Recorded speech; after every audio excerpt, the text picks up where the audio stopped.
آیت سجدہ نمبر 11، سورہ سجدہ حامیم سجدہ، پارہ نمبر 24 کا سجدہ ہے۔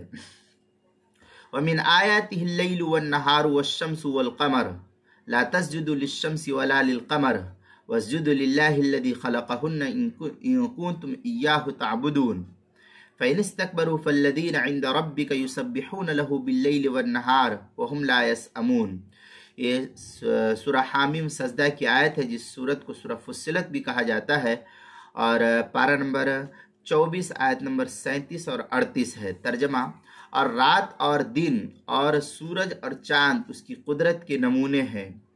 سجدہ نہ کرو سورج کو اور نہ چاند کو، اور سجدہ کرو اللہ کو جس نے ان کو بنایا، اگر تم اس کو پوجتے ہو۔ پھر اگر غرور کرے تو جو لوگ تیرے رب کے پاس پاکی بولتے رہتے ہیں، اس کی رات اور دن وہ تھکتے نہیں۔